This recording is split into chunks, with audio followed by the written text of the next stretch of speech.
Vous êtes-vous déjà demandé ce que serait la vie d'un parent? Et si vous deveniez soudainement un parent? Et que votre parent devenait un adolescent? Eh bien, ça m'est arrivé, et je suis venue ici pour vous raconter. Bonjour à tous, je m'appelle Evan et j'ai 17 ans.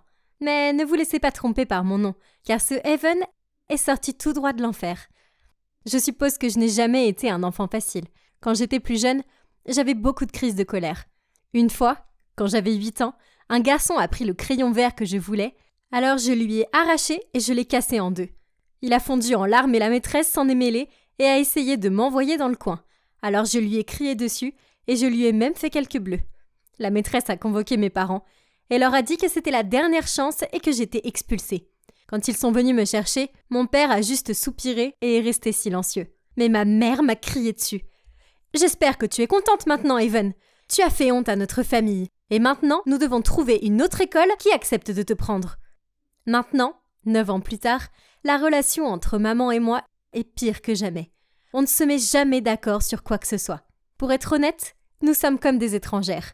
Elle n'a absolument aucune idée de ce que c'est que d'être une adolescente. Et ses règles super strictes sont ridicules, telles que pas de petite amie avant mes 18 ans, pas de fête, pas d'alcool, interdit de rester dehors après 20h30, pas de nourriture malsaine. Non, non, non, non, non. Elle était une telle rabat-joie. Bon sang, qui était-elle pour essayer de me contrôler comme ça? Avec mon caractère, j'ai essayé de trouver un moyen de contourner ces règles stupides. J'ai fait croire que je faisais une soirée pyjama entre filles chez mon amie Clara. Puis, j'ai fini par aller à une fête. J'ai dit que j'étais à un club après l'école, alors qu'en fait, j'étais à un rencard avec un garçon. Et j'ai jeté à la poubelle le lunch sain qu'elle m'avait préparé et j'ai commandé un hamburger gras avec des frites au fromage à la place. Je détestais le fait que maman ruine ma vie avec toutes ses règles stupides. Et elle détestait le fait que je ne la respecte pas assez pour suivre ses règles stupides. À cause de ça, on se disputait. Beaucoup. Et mon petit frère John et mon père se retrouvaient souvent coincés au milieu. Je suppose qu'ils ne supportaient pas l'atmosphère glaciale qui régnait entre nous. Alors ils ont fini par organiser eux-mêmes une sortie en famille. Et ça n'allait certainement rien arranger. Rien. Ces règles nous suivaient toujours au parc. Et elles m'avaient même empêché de parler à ce gars vraiment mignon. Et m'avaient crié d'aller m'occuper de John. Oh, je n'étais pas ici pour être une bonne. Quand on est rentré à la maison, elle a insisté pour que je l'aide à préparer le dîner. Alors j'ai servi une bière à papa. Et quand j'ai pensé que maman ne regardait pas, j'ai bu le reste de la canette. Soudain, ma mère a crié. « Qu'est-ce que tu crois faire?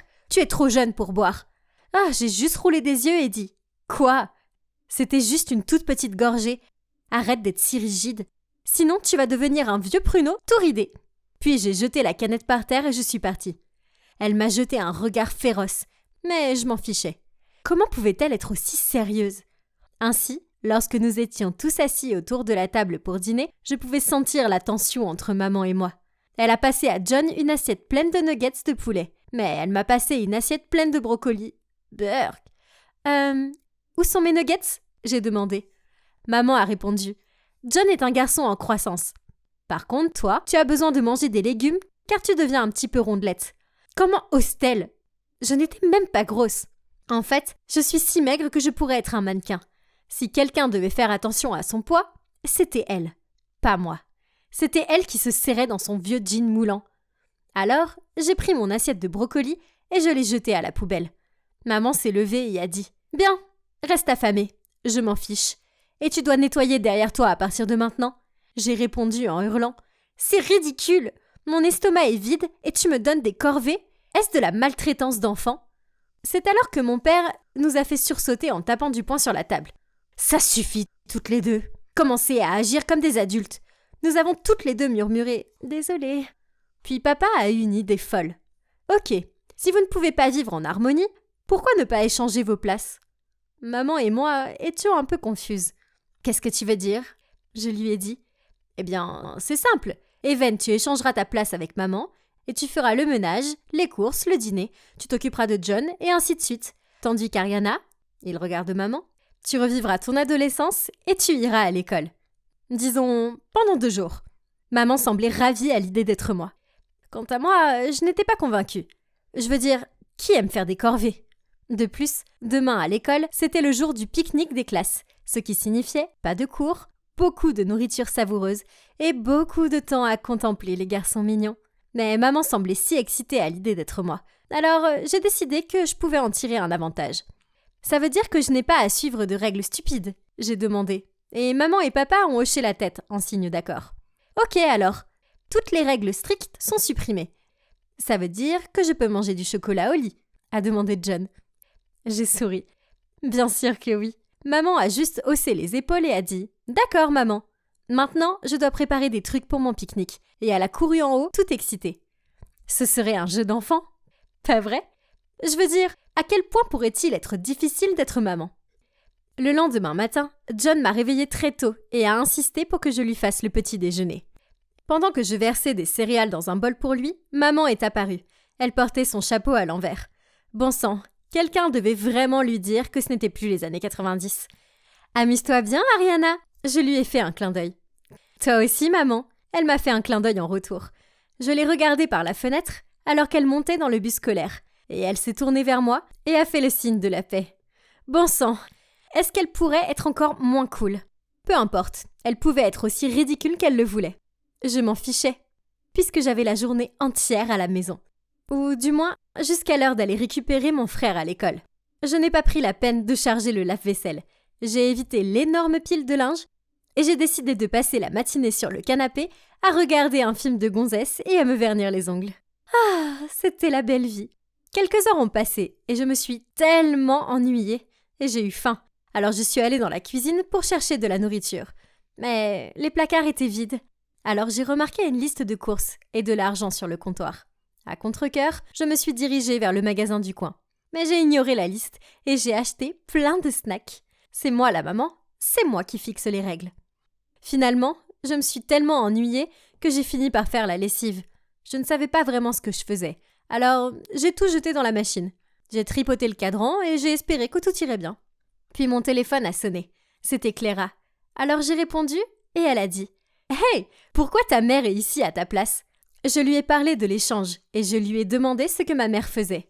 Elle s'est tue pendant une seconde, puis elle a dit « Eh bien, elle apprécie vraiment le pique-nique. En fait, elle montre à Madame Puller ses compétences en matière de dabbing. » Quoi?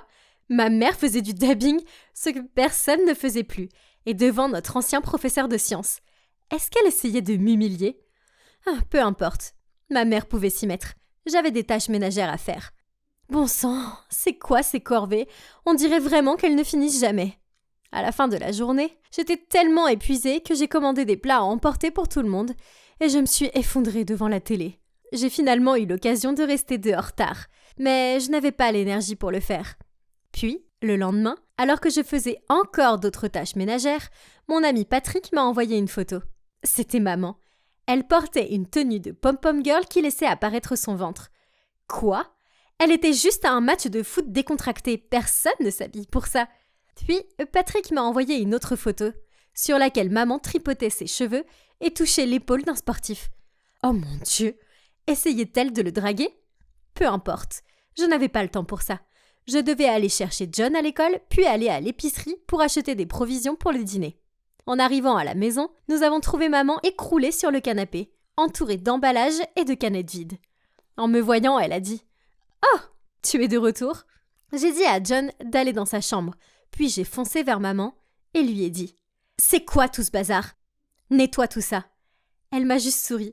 « Non, tu ne nettoies jamais. Alors pourquoi devrais-je le faire? Après tout, nous avons échangé nos rôles, tu te souviens ?» Elle a fini sa bière, puis a rôté bruyamment avant de jeter la canette à mes pieds et de s'en aller. C'était tellement agaçant. J'avais déjà rangé le salon une fois aujourd'hui. Et maintenant, je devais le faire à nouveau. Ma mère était si injuste. Puis, lorsque j'ai enfin réussi à prendre 5 minutes pour me détendre, avec un chocolat chaud, des bruits sourds sont venus de l'étage. C'était sa musique. Elle était si forte qu'elle faisait trembler le plafond. Bon sang, elle était si désagréable. Et puis soudain, j'ai réalisé que c'était comme ça que j'agissais. Maman était juste moi. Donc, ok, je suppose que j'étais un peu dure parfois. Je suppose qu'être maman n'était pas aussi facile que ça en avait l'air. J'ai donc décidé de me racheter en préparant un délicieux dîner. Mais il y avait un problème, je ne sais pas cuisiner. En fait, la dernière fois que j'ai essayé de cuisiner, j'ai mis le feu au poêle et à la casserole. Donc, par mesure de sécurité, j'ai demandé à Clara et Patrick de m'aider. Ils avaient pris des cours de cuisine, donc ils savaient ce qu'il fallait faire. Nous avons fait un festin de côtes barbecue, de hamburgers, de pain de maïs, de salade, de punch au raisin et, pour le dessert, un fondant au chocolat et une tarte aux myrtilles. Je vous jure qu'ils avaient l'air si bons que j'avais envie de baver dessus. Maman est descendue en mâchant son chewing-gum et en faisant défiler son téléphone. Puis elle a regardé la nourriture et a bégayé. Comment as-tu fait tout ça? Même moi, je ne pourrais pas faire autant de plats. J'ai haussé les épaules et j'ai dit « J'ai eu un peu d'aide de mes amis, c'est tout. » Puis, je me suis arrêtée devant maman et j'ai dit « Je suis désolée d'avoir été une mauvaise fille. Je sais que tu fais beaucoup pour moi et je te promets que je serai meilleure à partir de maintenant. » Maman a commencé à pleurer et a dit « Je suis désolée aussi. Je sais que ce n'est pas facile d'avoir ton âge. Je n'arrive pas à suivre les tendances. Je croyais que le dabbing était populaire. Quoi qu'il en soit, à partir de maintenant, je serai juste envers toi et nous nous amuserons ensemble. » Après ça, on s'est fait un câlin. Puis mon père s'est levé et a dit « Bien, maintenant, quelqu'un veut échanger sa place avec moi ?» John a immédiatement levé la main et tout le monde a pu voir ses yeux s'illuminer. Aussitôt, nous avons tous éclaté de rire, en pensant qu'un jour, John ira au travail et parlera de dinosaures aux réunions, tandis que mon père construira un château en Lego pour la petite amie de John à la maternelle. Ma famille est maintenant plus heureuse que jamais. Tout cela grâce à l'idée folle de mon père. Vous ne devriez jamais manquer de respect à vos parents. Sinon, vous pourriez vous retrouver à leur place. Littéralement. Et croyez-moi, je suis prête à accepter des règles strictes et des parents exigeants, si l'alternative est de faire les courses et les tâches ménagères. Dans toutes les histoires de lycéens, il y a toujours une fille superbe qui fait faire des choses stupides aux garçons pour essayer de les séduire, non? Eh bien moi, mon histoire est à peu près la même, sauf que j'étais en compétition avec un chien. Ouais, vous m'avez bien entendu, alors c'est parti. Je m'appelle Lucas, j'ai 17 ans, et Clara est la fille que je poursuivais. Je me souviens de la première fois que je l'ai aperçue. C'était pendant un match de football à l'école, et elle était l'une des pom-pom girls. Ses cheveux blonds et ondulés et ses yeux bleus brillants m'ont rendu fou, et je ne pouvais plus détacher mes yeux d'elle. En d'autres termes, j'ai eu le coup de foudre. C'est alors que j'ai commencé mon plan de drague. J'ai payé 10 $ à mon ami pour connaître son adresse et son plat préféré. Un vrai traqueur, n'est-ce pas? Ah, ce n'était que le début. Une fois que j'ai eu son adresse, je me suis pointé chez elle avec un gâteau au fromage et aux fraises, accompagné d'une lettre d'amour. J'ai jeté un coup d'œil par-dessus la clôture et j'allais poser le gâteau sur le pas de la porte, sonner à la porte et m'enfuir. Mais alors que je me dirigeais vers la porte, un chien est apparu et a sauté sur moi. J'ai paniqué et j'ai essayé de m'enfuir, mais au lieu de cela, j'ai atterri sur le sol. Et bien sûr, le gâteau a atterri juste à côté de moi et la lettre s'est envolée. Quel désastre! En plus, ce satané chien n'arrêtait pas de mordre mon pantalon, pendant que je criais comme un petit enfant. Et devinez qui est apparu à ce moment-là? Nul autre que Clara. Remarquant le gâteau et la lettre à son nom dessus, elle m'a souri, m'a aidé à me relever, et m'a dit qu'elle avait une trousse de premiers soins à l'intérieur. Elle a dit que son chien Max devient tout simplement content lorsqu'il voyait de nouvelles personnes. Puis elle a continué à s'excuser. Mais je lui ai dit que ce n'était pas grave. Pour être honnête, je tomberais comme cela tous les jours si cela me permettait d'être aidé par Clara. Après cela, nous avons commencé à nous envoyer des textos, bien que la plupart du temps, elle m'envoyait des photos de Max. Finalement, après quelques mois de textos, j'ai eu le courage de lui proposer un vrai rencard, et c'était génial. Après l'avoir déposé devant sa porte, j'ai décidé que c'était le moment d'avouer mes sentiments, et je lui ai demandé d'être ma petite amie. Je tremblais tellement que j'ai presque oublié de respirer. Mais heureusement, elle m'a dit qu'elle m'aimait bien aussi. Puis soudain, elle m'a attrapé et a déposé un gros baiser sur ma joue. Alors je l'ai prise dans mes bras et j'ai décidé d'y aller pour un vrai baiser sur ses lèvres. Mais sorti de nulle part, Max est apparu et m'a sauté dessus. Et je suis tombé à plat sur le visage. Pas de nouveau! Et cette fois, j'étais furieux. Je me suis redressé et j'étais sur le point de perdre la raison. Mais j'ai remarqué que Clara riait. « Max a l'air de t'aimer !» a-t-elle plaisanté. Il me rendait complètement dingue. Mais en voyant à quel point elle était heureuse, ma colère s'est dissipée. J'étais sur le point de me lever et de me lancer pour un nouveau baiser. Mais Max continuait à attirer Clara à l'intérieur. Elle n'avait pas d'autre choix que de le suivre. Et je suis resté tout seul. Mec, c'était quoi le problème de ce chien? Après cette nuit-là, j'ai renoncé d'aller chez Clara quand on se voyait. Je lui ai même dit que je pensais que son chien me détestait. et elle a trouvé ça très drôle. Elle a ensuite dit qu'il était simplement protecteur, puis elle a raconté pourquoi il l'avait adopté. Donc, quand j'avais 8 ans, mon meilleur ami vivait à côté. Il s'appelait Martin, et Max était son animal de compagnie. Nous étions tous les trois très proches, mais un jour, les parents de Martin ont divorcé, et Martin est parti au Canada avec son père. Alors il a laissé Max avec moi. Cela fait 9 ans que nous ne nous sommes pas revus. Une pensée a traversé mon esprit. Peut-être que Max me détestait parce qu'il pensait que Clara était la petite amie de Martin. Mais non, ce n'est qu'un chien, non. Et les ennuis étaient loin d'être finis. La soirée du bal est arrivée, et Clara était si contente. J'ai fait en sorte d'arriver tôt chez elle et de l'attendre pendant qu'elle se coiffait et se préparait. Je lui ai dit que j'attendrais dehors. Mais elle a insisté pour que j'entre. Je redoutais de voir Max, mais bien sûr, il était là, à m'attendre près du canapé avec un sourire en coin. Je veux dire, allez, depuis quand les chiens sourient-ils ? Je suis resté sur mes nerfs aussi à le regarder, et après que Clara soit remontée à l'étage, il est venu vers moi avec une photo dans la bouche. C'était Clara assise à côté d'un garçon, et Max était là aussi. De toute évidence, c'était Martin sur la photo, et ils avaient l'air si heureux ensemble. Pourquoi Max me montrait-il ça ? J'ai regardé Max droit dans les yeux et lui ai dit « Écoute Max, Martin et Clara ne sont pas ensemble. Clara est ma petite amie, alors laisse-nous tranquilles, ok ?» Max a continué de me fixer puis il est reparti. C'était clair que j'avais perdu la tête. J'étais en train de menacer un chien. Ah ! Après un moment, Clara est descendue et nous étions sur le point de partir. Mais je n'arrivais pas à trouver mes chaussures. Après 30 minutes de recherche, nous les trouvions toujours pas. Et Clara était très en colère contre moi. Elle a couru à l'étage et s'est enfermée dans sa chambre. Je ne savais pas quoi faire, alors je me suis levé pour partir pieds nus. Quand je suis sorti, j'ai remarqué que Max souriait à nouveau. Mais je n'étais pas d'humeur à m'intéresser à lui. Soudain, j'ai entendu des bruits de pas derrière moi. Je me suis retourné et c'était Max avec mes chaussures dans sa bouche. Il les a laissées à mes pieds et s'est enfui. Je n'arrivais pas à le croire. Ce stupide chien a volé mes chaussures et a ruiné notre soirée. J'ai passé la semaine suivante à envoyer des SMS à Clara pour essayer de m'excuser. Et finalement, elle m'a pardonné. Mais je détestais toujours autant Max. Il faisait de ma vie un véritable cauchemar. Pendant l'été, Clara est allée à Chicago avec ses parents pour rendre visite à sa tante. Et elle m'a demandé de garder Max pendant 2 semaines. Mais quoi, tu te moques de moi ? Je n'avais pas d'autre choix que d'accepter. Si je disais non, je risquais de perdre Clara. Donc je suis allé le chercher. Je l'ai vu se tenir là, nous sourions à nouveau. On aurait dit qu'il disait « Ohé Lucas, es-tu prêt pour 2 semaines en enfer avec moi ?» Le pire, c'était toutes les instructions que Clara m'avait données sur la façon de prendre soin de son précieux Max.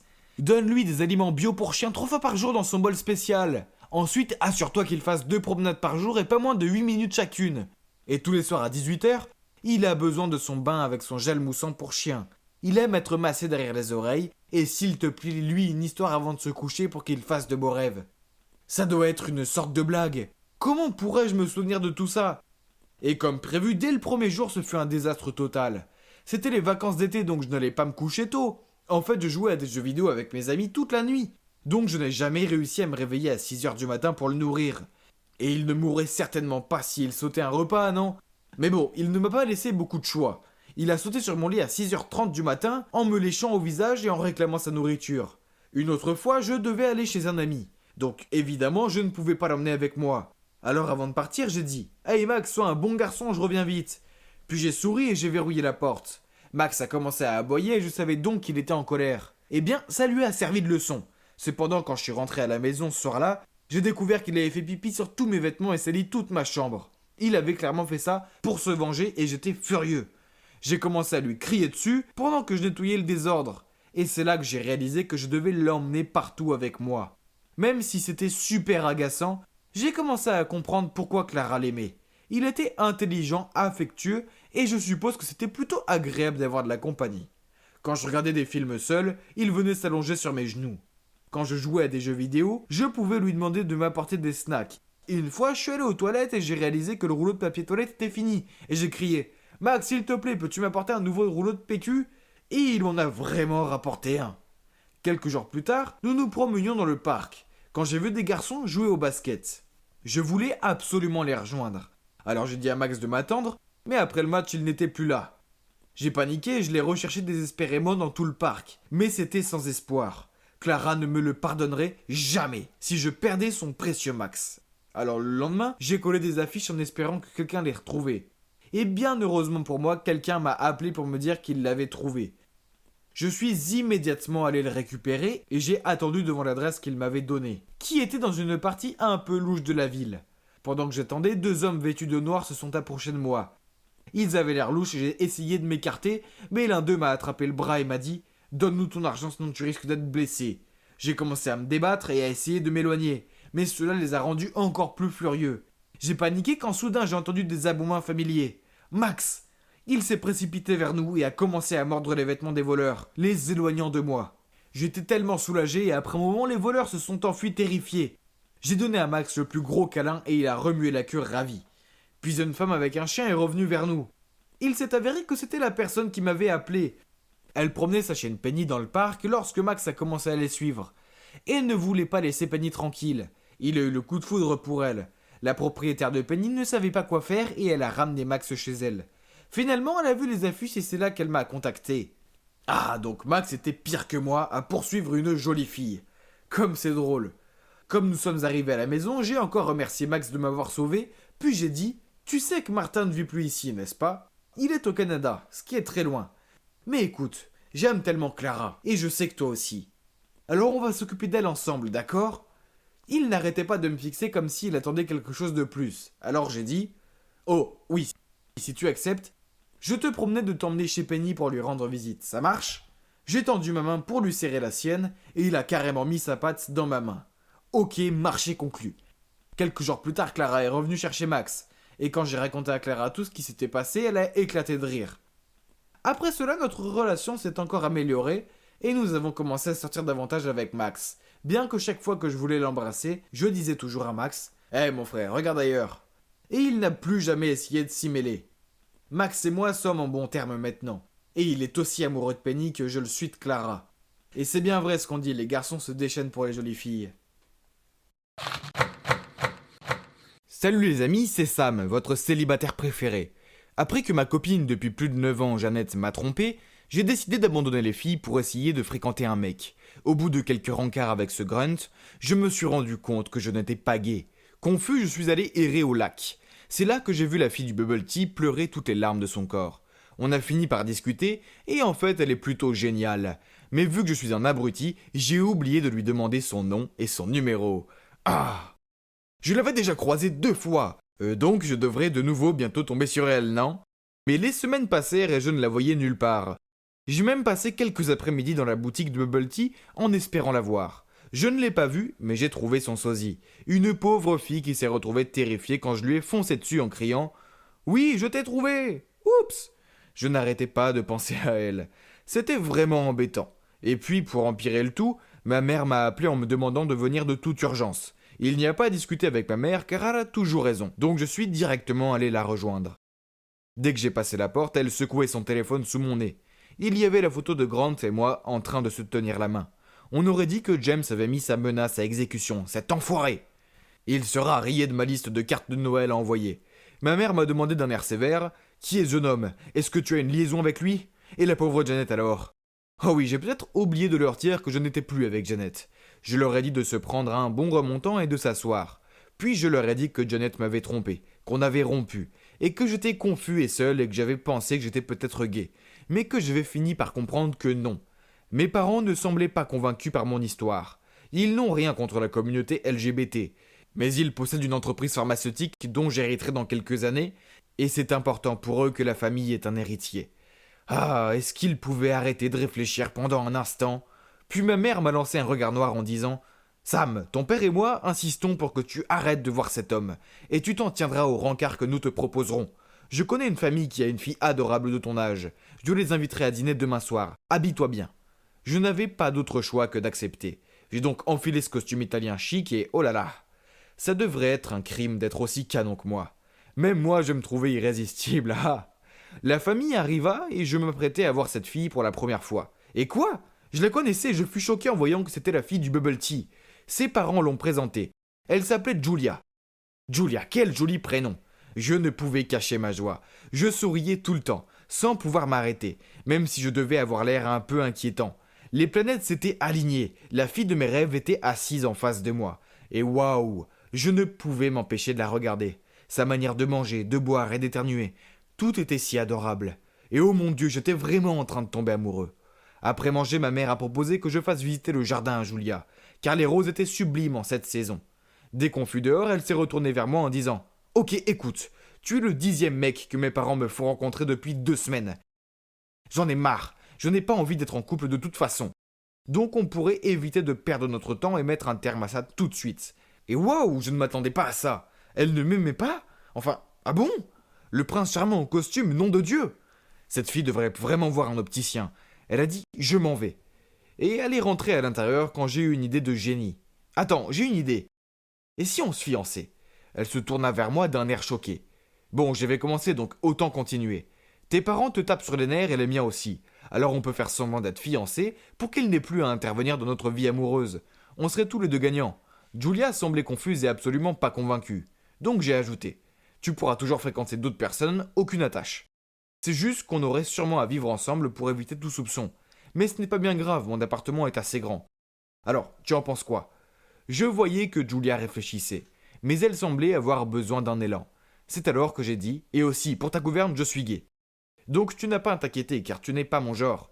Ce serait comme avoir un colocataire, et même un coloc très sexy. Oh super, comment allais-je la séduire si elle pensait que j'étais gay? Bien joué, Sam. Mais à ma surprise, elle a accepté. Oh mon Dieu, je ne pensais pas que ça marcherait. J'étais si heureux, mais il fallait que je me calme, et que je garde mon sang-froid. Donc on s'est serré la main pour sceller l'accord. Le lendemain, on s'est retrouvés dans un café pour parler des conditions, et on a établi quelques règles importantes. 1. Ne parler de cet accord à personne. 2. Pas d'excuses. On se rend ensemble aux événements importants. 3. On peut fréquenter d'autres personnes, mais on n'en parle pas à nos familles et à nos amis. 4. Personne ne doit dormir chez nous, car il n'y a pas assez de place et ce serait vraiment gênant. 5. Le mercredi soir, c'est soirée tacos. C'est non négociable. On a tous les deux signé le contrat. Waouh, je n'arrivais pas à croire que ça arrivait vraiment. J'allais entrer dans une fausse relation avec la fille de mes rêves. Enfin, qu'est-ce qui pourrait mal se passer? On a fait semblant de se fréquenter pour un mois, puis on a invité nos familles dans un restaurant chic pour leur annoncer qu'on s'était fiancés. On leur a montré la bague d'occasion qu'on avait payée à part égale et tout, et ma mère était si heureuse. Elle ne s'arrêtait pas d'enlacer tout le monde. Ensuite, on a emménagé ensemble, et mon objectif de conquérir le cœur de ma fiancée était officiellement lancé. Durant notre première nuit dans notre nouvelle maison, j'ai sorti un oreiller supplémentaire pour Julia, et j'ai mis une couette plus grande pour qu'on puisse la partager. Julia me voyait faire le lit, donc elle a demandé « Oh, qu'est-ce que tu fais? Tu ne penses quand même pas qu'on va dormir dans le même lit, si ?» Je lui ai dit que si, où dormir sinon?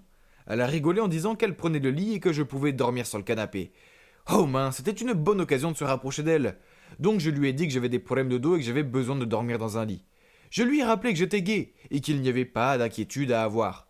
Mais elle continua de refuser, donc elle a dormi sur le canapé. Oh, elle était si têtue. Comment pourrais-je dormir sachant que ma fiancée était sur le canapé? Donc je suis allé la voir pour voir si elle était encore réveillée. Non, elle dormait profondément, et même avec la bouche ouverte, elle était super mignonne.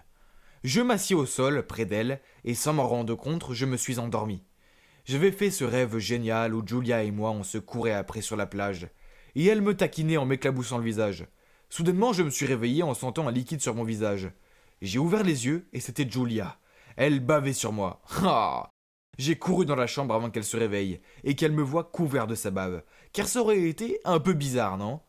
Le lendemain matin, j'ai préparé à Julia ma spécialité pour le petit déjeuner. Des œufs brouillés, du bacon et des saucisses. Je faisais des vrais efforts de présentation, donc mes plats avaient toujours l'air de sortir d'un restaurant étoilé Michelin. Gordon Ramsay ne connaissait pas mes talents de cuisinier. Après le petit déjeuner, elle est sortie, donc j'ai décidé de faire quelques changements. J'ai fait emmener le canapé, puis j'ai décidé de lui cuisiner un bon repas. Elle est rentrée et semblait confuse quand elle a vu la table dressée avec un vase de fleurs et des bougies. « On fait de quoi ?» demanda-t-elle. « Rien de spécial, je cuisine toujours comme ça, dis-je en haussant les épaules. »« Et où est le canapé ?» dit-elle en fronçant les sourcils. « Oh, cette vieillerie, il a cassé, il y avait des ressorts partout, c'était vraiment dangereux. Donc j'ai dû le faire emmener.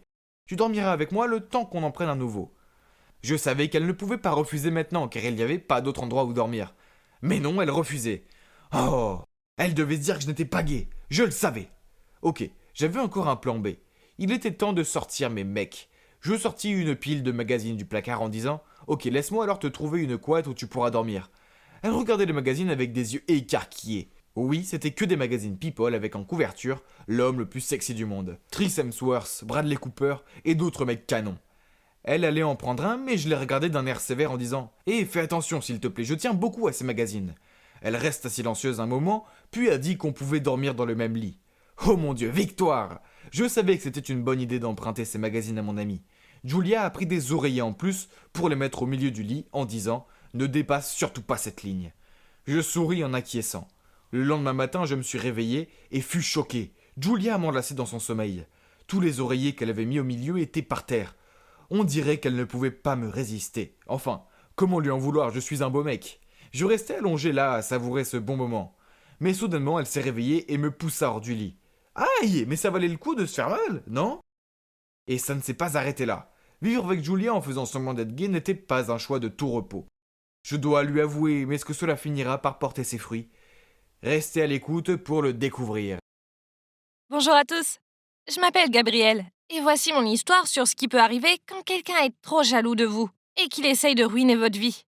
Tout a commencé avec ma mère. C'est une belle femme et je lui ressemblais. Alors, quand elle a divorcé de mon père et qu'on a déménagé dans une nouvelle ville, j'ai évidemment commencé dans une nouvelle école. C'est là que les problèmes ont commencé. Je suis devenue populaire très rapidement. Mais pas avec les filles. Ce sont les garçons qui étaient dingues de moi. Et ça me rendait folle. Je voulais juste une vie normale avec de bons amis. Et ce n'était pas ma faute si ma mère m'avait transmise sa beauté. Bref, il y avait une fille en particulier, Céleste, qui ne voulait rien savoir. Elle était également jolie, mais elle était sérieusement jalouse de moi dès le premier jour. Je me souviens que la première semaine, j'ai entendu des filles chuchoter dans les toilettes que j'étais plus jolie que Céleste. Puis Céleste est entrée et on aurait dit qu'elle voulait hurler. Après ça, elle a tout fait pour détruire ma vie. Dans mon ancienne école, j'étais pom-pom girl, alors je les ai rejoints dans cette nouvelle école. Mais j'ignorais alors que Céleste était la chef des pom-pom girls. Elle faisait semblant d'être gentille avec moi à l'entraînement. Puis au premier match de football, on a fait notre numéro que Céleste avait chorégraphié. Elle m'a mise au sommet de la pyramide, en équilibre sur tout le monde. J'étais si nerveuse, mais je savais que je pouvais le faire. Quoi qu'il en soit, alors que je montais là-haut, j'ai soudain vu Céleste chuchoter à la fille à côté d'elle. Puis elle a bougé, et toute la pyramide a commencé à s'écrouler. Elle voulait manifestement me faire du mal, mais ça s'est retourné contre elle et nous sommes toutes tombées sur elle. Tout ce qu'on a entendu, c'était un cri quand son bras s'est cassé. Après, elle a dit à tout le monde que j'étais maladroite et que c'était de ma faute. Mais je savais qu'elle l'avait planifié pour que je sois la seule à être blessée. Et c'est pas tout. Le bal de fin d'année approchait et ma mère m'avait fait la plus belle robe longue en soie. Je me sentais comme une princesse et j'avais hâte de voir ce que les gens allaient penser. Bien sûr, Céleste portait aussi une belle robe, mais tout le monde me regardait moi. Je l'ai vu rouler des yeux. Et puis, alors que je dansais avec deux de mes amis, j'ai senti quelque chose se déchirer. J'ai regardé derrière moi et Céleste était debout sur ma robe. J'arrivais pas à le croire. J'ai essayé de bouger, mais elle ne bougeait pas. Et ça n'arrêtait pas de se déchirer. Soudain, je me suis retrouvée avec une mini-robe et j'avais envie de pleurer. Mais mon amie a rapidement pris des ciseaux et l'a rangée et, croyez-le ou non, elle était encore plus belle qu'avant. Ha! Une fois de plus, Céleste a essayé de me faire passer pour une idiote, mais tout lui est tombé dessus. Tout le monde était impressionné par ma robe, et j'ai même lancé une nouvelle tendance, porter des mini-robes au bal de fin d'année. Cependant, malgré toutes ces farces stupides, il y avait une chose que Céleste avait et que je n'avais pas. Un petit ami. Elle sortait avec Noé, l'un des meilleurs athlètes de l'école. Et chaque fois qu'elle était avec lui et qu'elle me voyait, elle souriait et me regardait de haut en bas comme pour dire qu'elle avait un petit ami et que moi j'en avais pas. Je me fichais de sa stupide compétitivité. Je ne me souciais même pas de ne pas avoir de petit ami. Tout ce que je voulais, c'était qu'elle me laisse tranquille. Très vite, nous sommes devenus ennemis. Je ne pouvais plus la supporter, elle et son comportement agaçant. Mais les choses ont empiré. Un week-end, ma mère m'a conduit à un match et a insisté pour rester afin de regarder ma performance de pom-pom girl. Plus tard, je l'ai aperçue en train de discuter avec un homme et elle avait l'air de passer un bon moment. J'étais heureuse de la voir sourire à nouveau de façon aussi éclatante après tout ce temps. Et comme prévu, peu de temps après, elle me l'a présenté. Mais vous ne croirez pas qui c'était.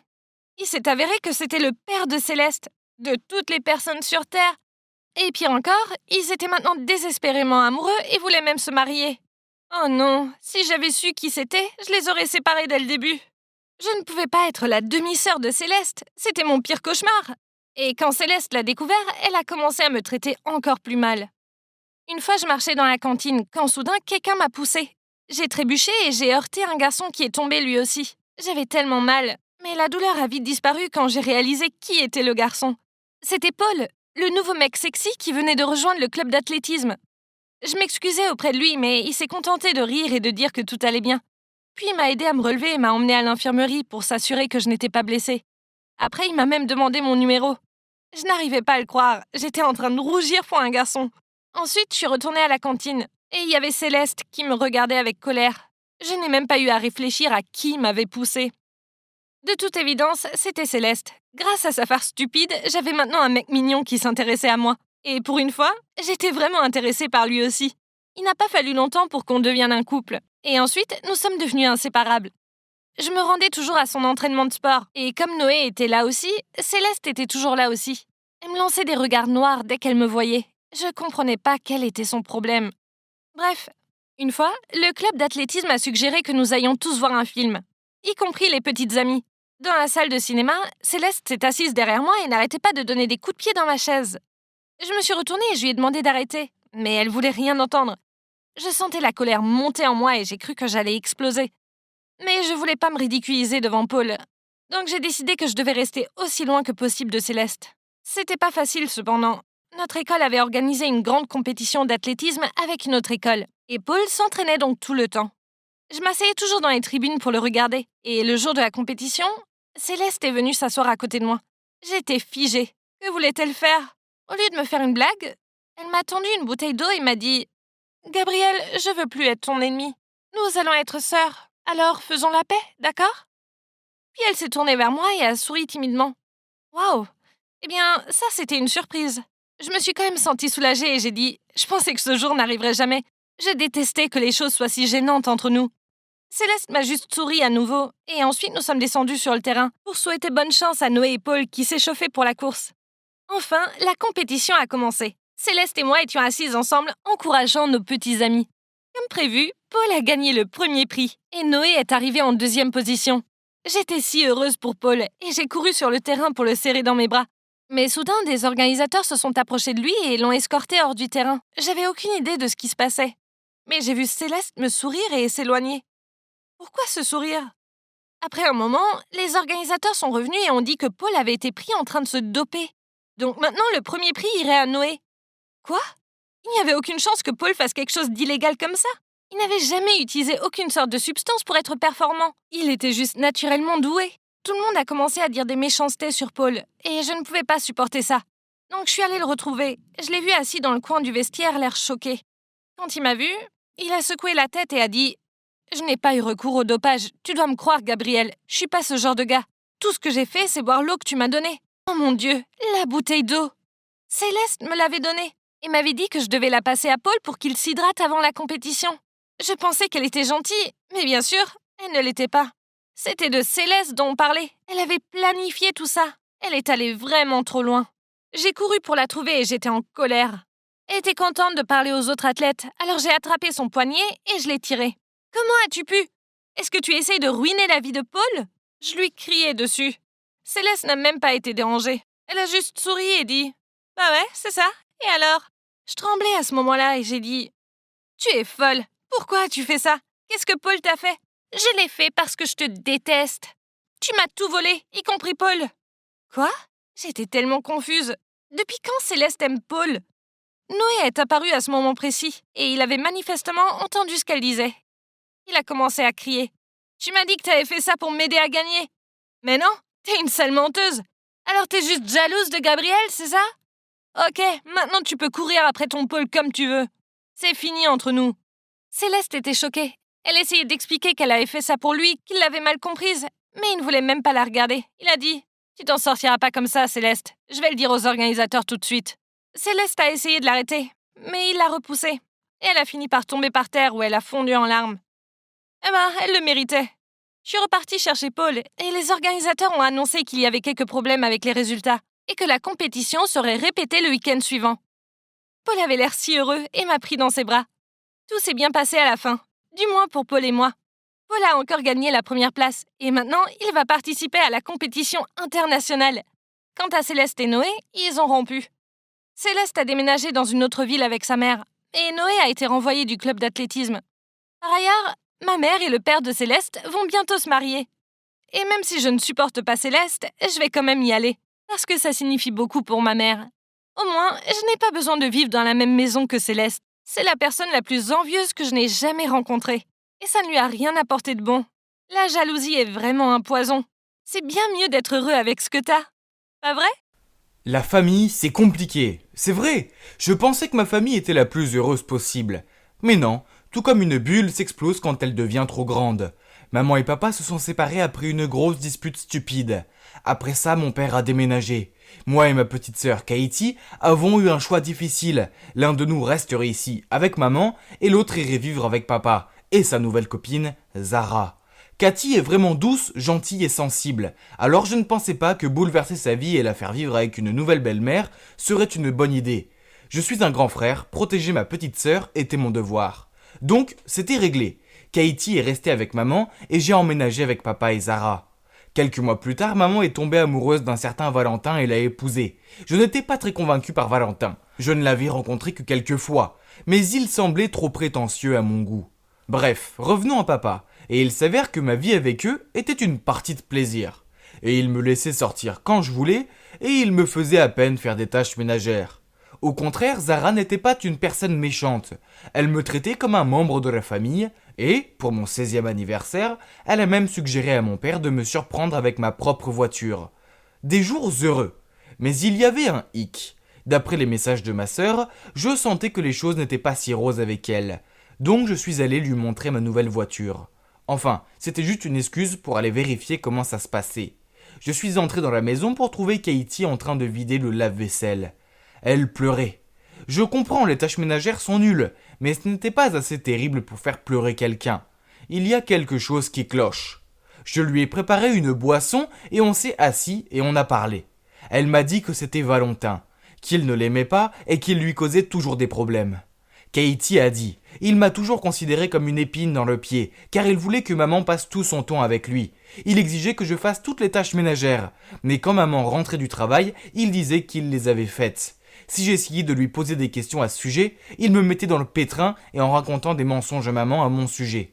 Comme la fois où il a dit que je l'avais insulté et que j'avais volé 20 $ dans son portefeuille. Je n'ai pas aimé ce que j'ai entendu, donc je lui ai demandé « As-tu essayé de dire à maman ce qui se passe ?» Elle a hoché la tête et a soufflé. Oui, elle a dit que je suis juste paresseuse et jalouse. J'ai répondu. On dirait que maman est aveuglée par l'amour. Ne t'inquiète pas, sœurette. Elle va bientôt revenir à la raison. Elle a retenu ses larmes et a dit. Je l'espère, Thomas, parce que ça craint vraiment ici. Je lui ai dit de me prévenir la prochaine fois que Valentin faisait quelque chose de louche. Waouh, il s'avère que ce type aime donner des coups bas. Quelques jours plus tard, il a remplacé l'huile de cuisson par du whisky. Et quand maman a commencé à cuisiner, tout a pris feu. Valentin s'est précipité à la rescousse et il a accusé Katie en disant qu'il l'avait vue tenir la bouteille de whisky hier soir. Mais il a supposé qu'elle essayait simplement de la voler. Puis il a dit à maman que Katie avait insisté pour qu'il cuisine son steak. Donc la farce devait lui être destinée. Maman l'a tout de suite cru et l'a puni en lui faisant manquer le bal de l'école et en lui faisant faire des tâches ménagères à la place. Pauvre Katie, elle était si bouleversée. Mais une semaine plus tard, Valentin le sournois a encore frappé. Cette fois, Katie l'a vu remplacer la mayonnaise light de maman par de la mayonnaise complète. Katie s'est précipitée chez maman pour l'attraper en flagrant délit, mais quand elle est arrivée, elle l'a vu étaler de la mayo light sur son bagel. Maman a crié sur Katie pour avoir dit des mensonges sur son beau-père, et l'a punie encore une fois. C'était nul. Ma sœur est la plus gentille des filles, et elle ne mérite pas ça. Sans parler du fait que certaines de ses farces semblent dangereuses. Pas tant celle de la mayonnaise, mais celle du feu aurait pu mal finir. Ce Valentin devait arrêter de jouer, et il était temps que je lui montre que personne ne s'en prend à ma petite sœur. Donc j'ai suggéré que nous échangions les choses pendant quelques semaines. Katie irait vivre avec papa et apprendrait à connaître Zara, et moi j'irais vivre avec maman et apprendrais à connaître Valentin. Il est clair que Valentin savait qu'il ne pouvait pas m'embêter, donc la première semaine, il est resté hors de mon chemin. J'ai utilisé ce temps pour faire le plein, me relaxer, apprécier la cuisine de maman et préparer ma vengeance. Quand la deuxième semaine est arrivée, j'étais prêt à faire de la vie de Valentin une misère. Sacré vénard de Valentino. Maman travaillait très dur car Valentin avait perdu son emploi. Alors, en bon fils que je suis, je l'ai conduite à l'épicerie. Maman était si heureuse de mon aide et elle m'a promis de me faire mon omelette préférée. Quand nous sommes rentrés à la maison, maman a appelé Valentin pour qu'il vienne aider à porter les sacs à l'intérieur. Il a essayé de l'impressionner en les portant tous à la fois. Mais l'un d'eux s'est ouvert et les provisions sont parties dans tous les sens, y compris la boîte d'œufs. Oups, maman était furieuse et lui a crié « Voilà ce qui arrive quand on essaye de se vanter et faire l'homme fort. Maintenant, je ne peux pas avoir d'omelette pour mon dîner et j'attendais ça avec impatience. » Haha, voir son expression stupéfaite était tellement drôle. Oui, j'ai fait un trou dans le fond du sac pour que ça arrive. J'en avais pas encore fini avec lui. Aucune chance. Donc les jours suivants, quand maman est partie super tôt pour le travail, j'ai versé des cornflakes partout, jeté du linge sale sur le sol, mis la gamelle du chien sur le canapé et j'ai marché partout avec mes baskets sales. J'ai même emporté le petit déjeuner que maman avait préparé pour Valentin à l'école pour qu'il se réveille affamé et qu'il passe la journée à nettoyer mon désordre. Ah! Naturellement, Valentin n'était pas content de moi. Alors quand je suis rentré de l'école, il m'a forcé à tondre la pelouse. Ce gars avait l'air si fatigué d'avoir passé la journée à débarrasser mes affaires. Alors, ça me va. Quand maman est rentrée et m'a vu, j'ai repris mon souffle et j'ai dit « J'ai eu une journée chargée avec l'école, mais Valentin m'a quand même fait faire toutes les corvées. Je suis si fatigué, maman. » Maman s'est précipitée à l'intérieur et a trouvé Valentin en train de regarder des dessins animés. Alors elle lui a crié dessus « Tu es à la maison toute la journée. Alors pourquoi tu ne tonds pas la pelouse au lieu d'obliger mon fils à le faire ? Moi je dois aller travailler et mon fils doit faire des sales corvées. Alors quel est exactement ton rôle dans cette maison ?» Valentin est resté bouche bée. Mais ça ne s'est pas arrêté là, car maman était tellement en colère qu'elle l'a fait dormir sur le canapé. Valentin m'a évité après ça, mais ce n'était pas suffisant. Je devais faire en sorte qu'il laisse ma sœur tranquille.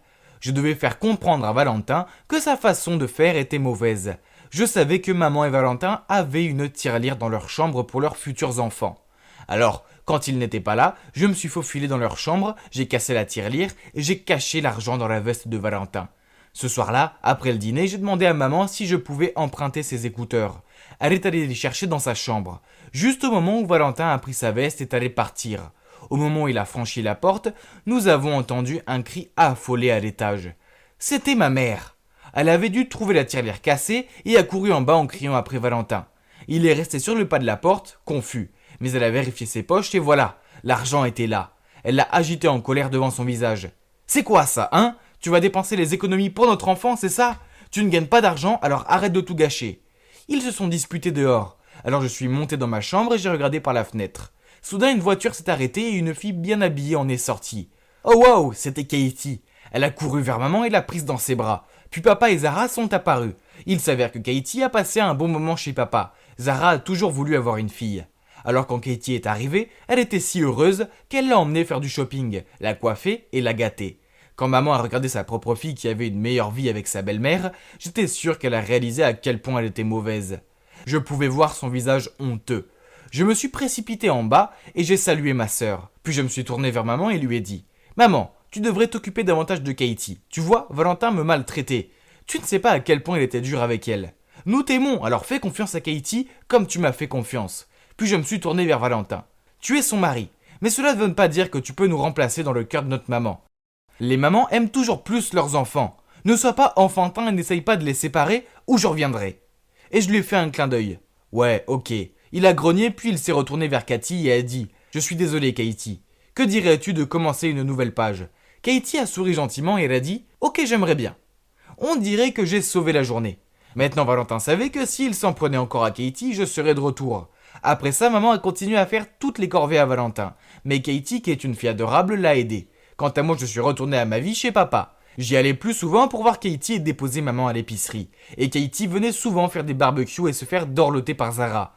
Donc à la fin, tout a fonctionné et maintenant, nous sommes une grande famille. Dingue et totalement disparate. Mais bon, tant que tout le monde est heureux et n'essaye pas d'embêter ma petite sœur, ça me va. Les gars, je veux vous parler de mon été le plus mémorable. Cela implique une maison sans parents, la fille de mes rêves et l'énorme secret de mon petit frère Gabriel. En fait, Gabriel ne veut pas que je vous en parle. Mais cette histoire est trop drôle pour la garder pour nous. Alors restez à l'écoute. Laissez-moi vous raconter ce qui s'est passé. Imaginez la scène. Je suis là à manger des corn dogs quand mes parents annoncent qu'ils partent en vacances pour leur 20e anniversaire de mariage. Cela signifie que je serai seul à la maison toute la semaine dans notre grande ferme entourée de vastes champs. Ça a l'air génial, non ? Mais attendez, c'était encore mieux quand mes amis d'enfance qui vivaient maintenant dans une autre ville étaient aussi de retour en ville pour les vacances d'été. Bien sûr, mes parents m'ont permis de les inviter pendant leur absence. Tellement nos familles étaient proches. Oh mon Dieu, je n'ai pas vu Jules depuis plus d'1 an. Et sa sœur Amandine aussi. Ouais, je ne devrais pas dire que j'ai le plus gros béguin pour la sœur de mon meilleur ami. Mais c'est le cas. Bref, ça allait être un été au paradis. Mais vous savez, l'homme propose et Dieu dispose. Il s'est avéré que mes parents n'allaient pas prendre Gabriel avec eux parce qu'ils estiment que j'étais assez grand pour m'occuper de mon petit frère. Ah, quelle déception! Comment je pourrais impressionner Amandine quand j'ai un enfant pleurnichard à ma charge? Je devrais réfléchir rapidement. Donc, dès que nous avons salué nos parents, je lui ai passé ma PS4 et lui ai dit « Gabriel, tu peux jouer dessus, mais seulement si tu me promets de faire ce que je te demande et de rester en dehors de mon chemin. » Bien sûr, il a accepté. Je veux dire, quel garçon de 8 ans ne voudrait pas jouer à Fortnite? Je le surveillais de temps en temps et lui donnais du jus et des collations. De cette façon, j'ai eu beaucoup de temps à passer avec Jules et Amandine. Les choses se passaient bien les premiers jours, et rien ne vaut d'être entouré de son meilleur pote et de son coup de foudre toute la journée. Waouh, je ne pouvais pas détacher mes yeux d'Amandine. Elle paraissait encore plus belle. Et un soir, on était assis dehors, à regarder les étoiles. C'était tellement romantique, surtout quand Jules a trouvé ça ennuyeux et nous a laissés pour aller au lit en premier.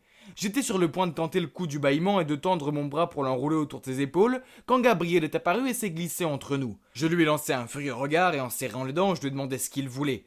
Il a juste haussé les épaules et dit « Nathan, j'en ai assez de ce jeu maintenant, je veux une glace. » Amandine a rigolé, puis l'a emmené pour en chercher. Quoi? Comment ce petit crétin ose-t-il ruiner mes manœuvres? Quel rabat-joie! Il fallait que je trouve une nouvelle astuce pour gérer ce gamin agaçant. Le lendemain matin, j'ai dit à Gabriel que s'il voulait télécharger un nouveau jeu de son choix, il devait aller dans le champ et trouver un épi de maïs avec exactement 200 graines dessus. On aurait dit qu'il allait pleurer, mais il allait dans le champ. Oh, comme je suis intelligent! J'ai envoyé mon petit frère se balader.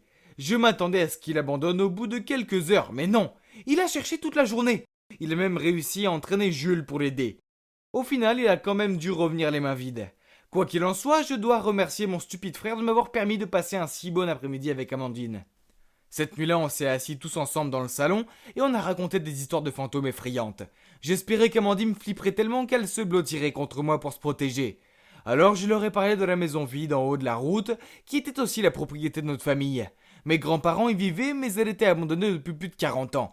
Il y avait beaucoup de rumeurs sur le fait qu'elle était hantée. Un fermier a dit qu'il avait vu une femme fantôme près de la fenêtre, mais qu'elle s'était volatilisée.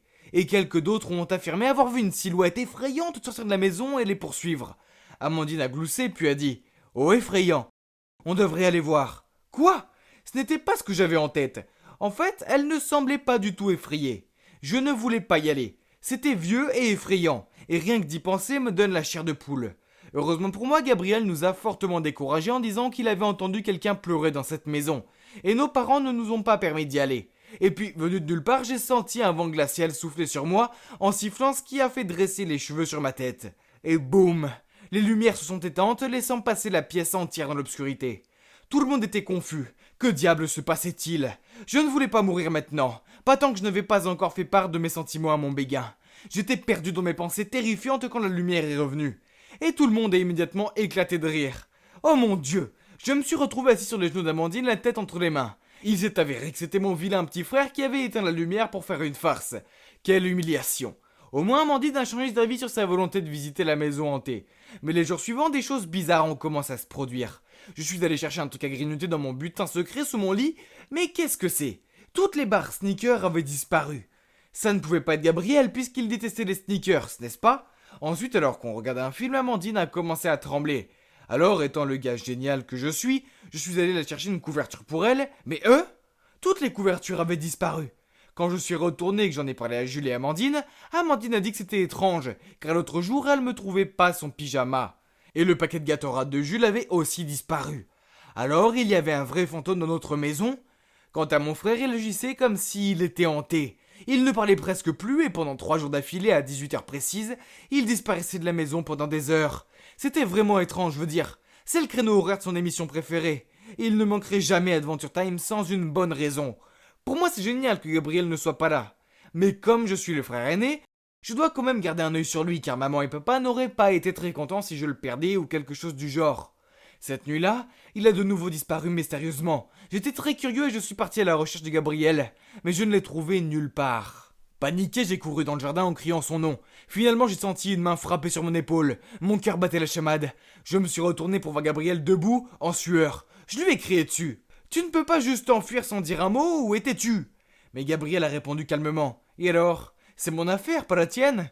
Puis il a couru directement à l'intérieur. Il se moque de moi.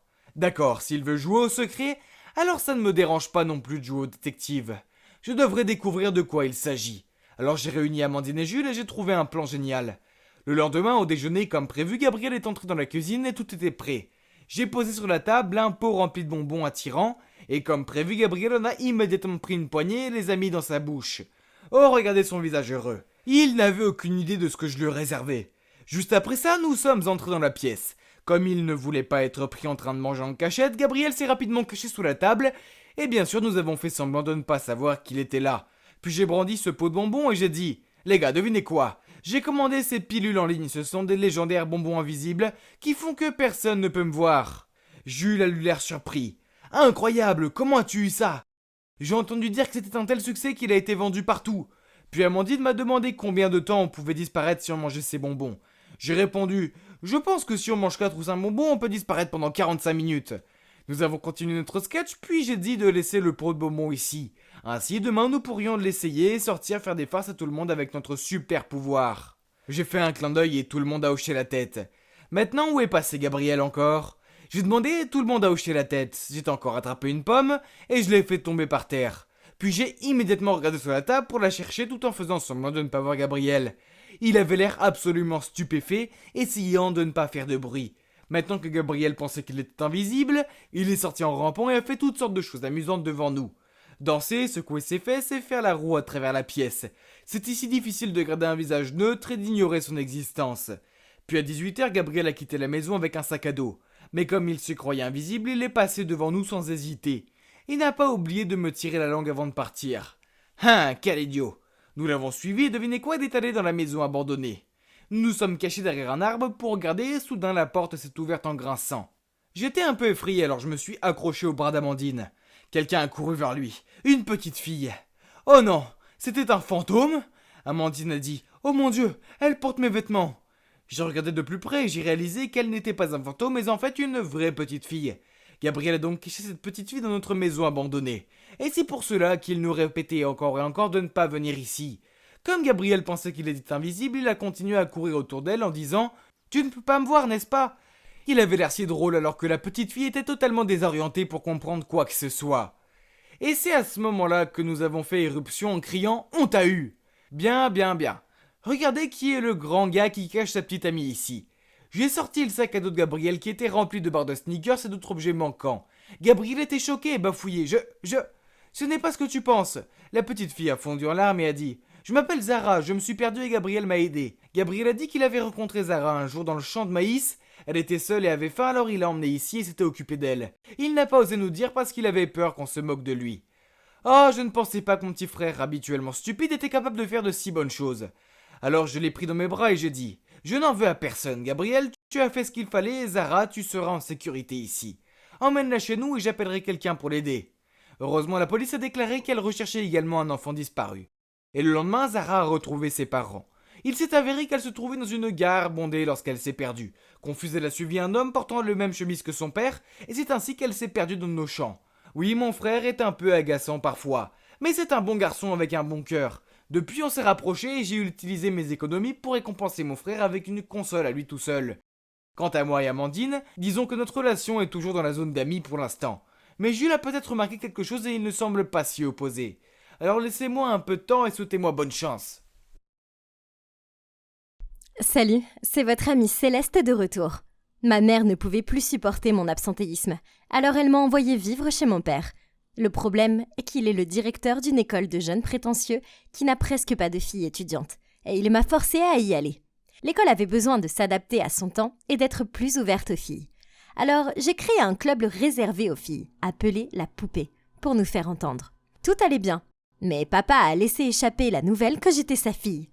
Dès les premières vacances, tout le monde à l'école savait qui j'étais. Bientôt, des enfants qui ne m'avaient jamais parlé auparavant ont proposé de m'aider à faire mes devoirs, et les enseignants semblaient nerveux à mon égard. Je comprends, personne ne voulait être vu en train de se disputer avec la fille du directeur. Même la cantinière grincheuse a complètement changé. Maintenant, elle me donnait même des doubles portions de poulet. Ça semble bien, non ? Pas du tout. C'était plutôt agaçant. En plus de tout ça, mes amies ont commencé à faire des trucs dingues dans mon dos. Elles ont mis des baisers au rouge à lèvres sur des casiers au hasard. se sont faufilées dans la salle des professeurs et ont organisé un goûter pour les poupées. Puis, elles ont fait la plus grosse farce de toutes. Ouais, elles sont allées dans la salle de gym et ont accroché des guirlandes de culottes, de soutien-gorge et de tampons à côté d'une grande bannière disant « Bienvenue dans le monde des filles ». Waouh! Même moi, j'ai pensé qu'elles étaient allées trop loin avec ça. Mon père était furieux à ce sujet. J'étais terrifiée à l'idée qu'elles soient expulsées. Il n'y avait presque pas de filles dans cette école, et je n'avais pas besoin de perdre mes seules camarades de classe féminine. Mais elles ont fini par avoir une semaine de punition, et ont été obligées de rester après l'école pour nettoyer la salle de gym. Ouf! Le lendemain, mes amis sont venus me voir alors que j'étais à mon casier. Et Laura a dit « La punition, ça craint, mais cette farce en valait vraiment la peine. Attends de voir ce qu'on a prévu pour la suite. » Et elle m'a fait un clin d'œil. « Ça va définitivement être une douche froide », a ajouté Diane. Ça suffisait. Alors je leur ai dit d'informer le reste des poupées de me retrouver au gymnase après l'école. D'accord, j'ai peut-être pris en douce la clé du gymnase dans la poche de mon père, mais c'était pour le bien de tout le monde. Maintenant que tous les membres de la poupée étaient réunis, j'ai dit ce que j'avais à dire. « Hey les filles, écoutez, je sais que cette école favorise les garçons, mais c'est compréhensible que vous vouliez être vues. Mais toutes ces farces nous font mal paraître. Je connais mon père, et la seule façon dont il nous écoutera, c'est si nous faisons quelque chose pour faire passer notre message de façon honorable. Donc, je vais me présenter à la prochaine élection du conseil des étudiants. » Avant même que j'ai fini ma phrase, Diane a dit « Mais cette position est seulement pour les garçons. » Alors, j'ai répondu « Je pense qu'il est temps qu'on change ça, tu ne crois pas ? Alors, qui est avec moi ?» À ma grande surprise, toutes les filles présentes dans la salle ont levé la main et ont applaudi. Après cela, j'ai lancé ma campagne. Les 2 candidats ayant obtenu le plus grand nombre de votes passeraient au tour final. Au début, je n'ai pas fait l'objet de beaucoup d'attention. Mais ce n'était pas surprenant puisque j'étais la fille à concourir. Les autres concurrents ont pris la chose très au sérieux. Un garçon a distribué des t-shirts gratuits avec son nom dessus. Et un autre a collé des prospectus sur les casiers de tout le monde, énumérant 10 raisons pour lesquelles il était la bonne personne pour le poste. Pas question. Il fallait que je trouve un plan.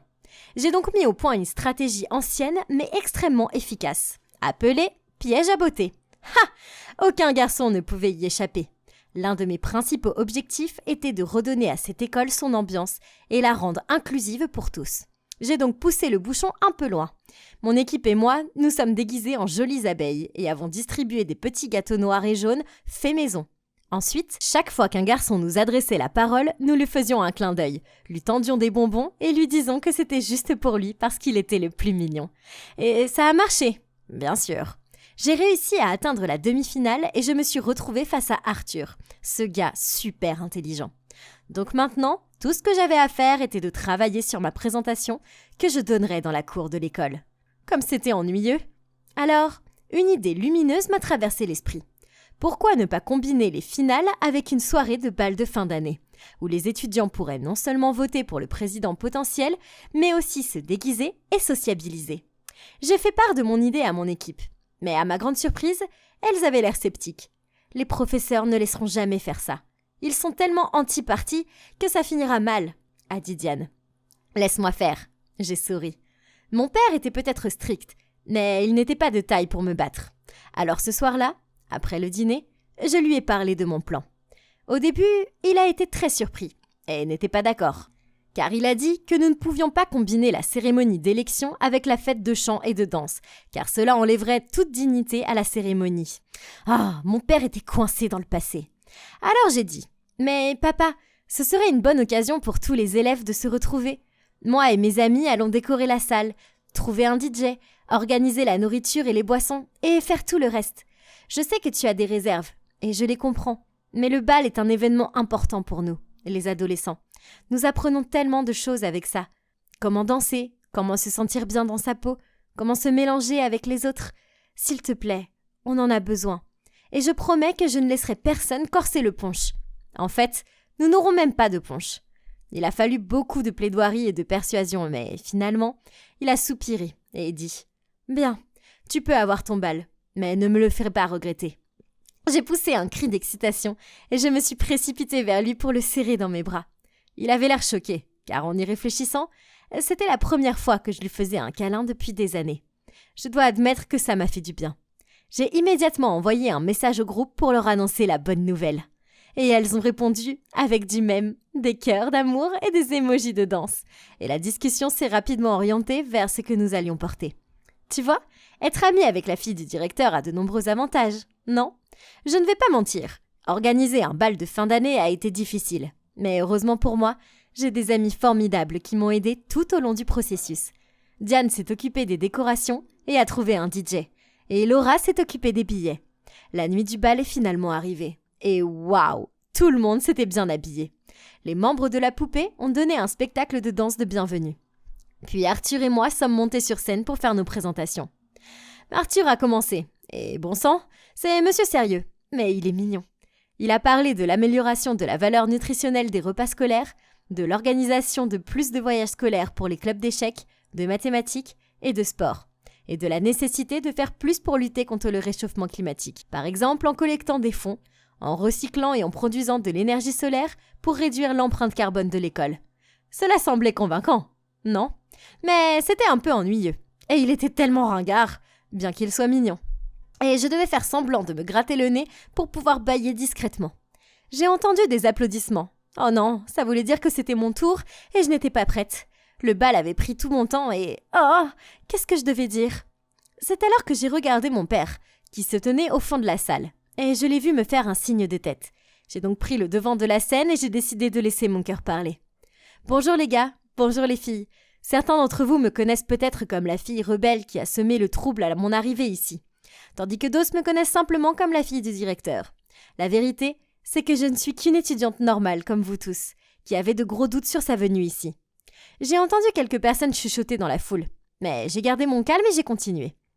Je ne pensais pas que je me plairais ici, mais j'avais tort. Je me suis fait des amis formidables et j'aime vraiment cet endroit. Cependant, l'attitude dépassée envers les étudiantes me frustre. Les temps ont changé et nous avons notre place ici autant que les garçons. Il est donc normal que nous ayons notre propre uniforme, des clubs adaptés à nos besoins et, s'il vous plaît, plus de développé couché. Les filles sont aussi bonnes que les garçons, sinon meilleures. Par exemple, nous, les filles géniales du club La Poupée, avons organisé cette fête tout ensemble. Ensemble, rendons notre vie au lycée plus brillante et plus inclusive pour tous, car cette école a quelque chose de spécial. Et je veux que tout le monde voie qu'avec un peu de soin et d'attention, ça peut vraiment faire le buzz. Waouh, j'avais réussi. Tous les étudiants m'ont encouragé et applaudi. Même Arthur m'a tapé sur l'épaule et m'a dit « Bravo, ta présentation était si convaincante, tu as mon vote. » Puis, il m'a fait un clin d'œil. Oh mon Dieu, qu'est-ce que ça voulait dire? Après cela, j'ai rejoint mes amis sur la piste de danse et j'ai profité au maximum de la danse incroyable que nous avions organisée. Enfin, c'était l'heure des résultats. L'un des professeurs est monté sur scène avec l'enveloppe contenant le nom du gagnant. Puis elle l'a ouverte et a dit « Avec 2/3 des votes, vous avez choisi votre gagnant et c'est Céleste. » Je ne pouvais pas y croire. J'avais réussi. J'avais vraiment gagné. Quand j'ai quitté la scène, papa est venu et m'a serré fort dans ses bras. Puis il a dit « Chérie, je suis vraiment fière de toi. » Et voilà, maintenant je suis présidente du conseil des élèves et, comme je l'ai promis dans ma présentation, j'ai fait de cette école un lieu inclusif pour tous. Nous avons maintenant plus d'activités pour les filles, y compris un club de pom-pom girl. Mais bien sûr, les garçons peuvent aussi s'inscrire. Nous avons même un uniforme pour les filles, je ne dois donc plus apporter ces affreux pantalons bouffants. Maintenant, tout le monde semble plus heureux ici, y compris moi. Maman a entendu parler de mon changement d'attitude et m'a invitée à revenir à la maison. Mais je ne veux pas rentrer. Ma place est ici, dans cette école, avec mes nouveaux amis. Peut-être, j'ai bien dit peut-être, j'aime cet endroit après tout. Qui l'aurait cru? C'est fou, hein? Je n'ai jamais aimé les hôpitaux. Oui, je sais, personne ne les aime vraiment. Pourtant, j'étais assis dans la salle d'attente de l'hôpital, priant en silence pour qu'elle aille bien. Bon sang, je tremblais comme un vieux chien abandonné dans le froid. Je n'arrivais pas à réfléchir correctement. Pourquoi personne ne me disait-il qu'elle allait s'en sortir? Soudain, un médecin, un visage sévère, est apparu et m'a dit « Monsieur, l'opération a été un succès. Votre sœur ira très bien. Vous pouvez aller la voir maintenant. » Je ne savais pas si je devais fondre en larmes à cause du soulagement ou m'enfuir à cause de la peur. Finalement, je suis quand même allé la voir. Elle a cligné des yeux, puis les a fixés sur moi, et d'une voix étourdie a dit « Qui êtes-vous ? Je comprends, mon apparence dérange les gens. Je n'ai jamais été beau garçon, et cette cicatrice n'arrange pas les choses. Mais les gens jugeront toujours. Peut-être que s'ils arrêtaient pour me parler, je pourrais leur dire que je suis un vétéran de l'armée, qu'il a eu à cause d'un accident pendant l'entraînement. Un entraînement que je suivais pour pouvoir me battre, pour leur sauver la peau. Bref, c'est une histoire pour un autre jour. Maintenant, on parle de la fille à l'hôpital. Laissez-moi donc continuer mon histoire. Tout a commencé lors de mon travail du soir en tant que chauffeur-livreur. Je fredonnais en écoutant la radio quand cette fille est sortie de nulle part et s'est retrouvée au milieu de la route. J'ai freiné brusquement, mais c'était trop tard. J'ai entendu un bruit sourd. Elle était couchée là, immobile. C'était horrible. Pendant un moment, j'ai cru qu'elle était morte et j'avais trop peur pour aller la voir. Puis l'idée de l'abandonner a surgi dans mon esprit. Mais non! Je ne pouvais pas être aussi cruel, alors j'ai couru pour vérifier son pouls. Ouf, elle était encore en vie. J'ai appelé une ambulance et je lui ai dit que les secours arrivaient. À l'hôpital, le médecin a dit qu'elle avait besoin d'une intervention chirurgicale d'urgence, mais qu'il fallait d'abord obtenir le consentement des parents. Cette fille n'avait aucune pièce d'identité sur elle ni rien. Que pouvais-je faire ? Je ne pouvais pas rester là et la laisser mourir. Alors j'ai lâché. Je donne ma permission, je suis son frère. Quand la fille m'a demandé qui j'étais, eh bien je ne savais pas comment répondre. Le médecin a conclu qu'elle devait avoir des pertes de mémoire. Alors, qui êtes-vous ? M'a demandé la fille à nouveau. Je ne pouvais pas lui raconter mon histoire maintenant, alors j'ai répondu « Je suis Adam, ton frère. »« Oh, salut Adam, je suis désolé, je ne me souviens pas de toi. » Cette fille semblait si gentille, je l'ai tout de suite aimée. J'étais seul, juste moi et mon chien Buster, depuis je ne sais combien d'années. D'habitude, les filles me regardaient sans fuir aussi vite que leurs chaussures à talons le permettent. Mais cette fille ne me regardait pas comme elles le font. Les médecins m'ont demandé comment elle s'appelait et j'ai répondu Alice, le nom de ma mère. Avant même de savoir ce que je faisais, j'ai utilisé mes économies pour payer ses frais d'hospitalisation. Ensuite, je lui ai rendu visite tous les jours. Je pensais qu'elle me poserait des questions sur sa famille, ses amis, je ne sais pas, surtout. Mais non, elle aimait juste m'écouter bavarder, surtout à propos de Buster. Quand elle fut prête à quitter l'hôpital, je l'ai emmenée chez moi. J'ai aménagé la chambre d'amis, acheté de nouvelles couvertures de lit, j'ai étalé des vêtements sur le lit et j'ai mis quelques fleurs pour que ce soit plus joli. Alice a eu l'air d'apprécier. Elle a souri, m'a dit que j'étais gentil et m'a pris dans ses bras. Je parie que je rougissais comme une tomate. Je l'ai laissé se préparer puis j'ai commencé à préparer le dîner. Elle est descendue dans cette robe que j'avais achetée au centre commercial pour elle. Et oh mon Dieu, on dirait un tableau. Je lui ai prétexté d'aller lui chercher un verre pour qu'elle ne voie pas à quel point j'étais troublé.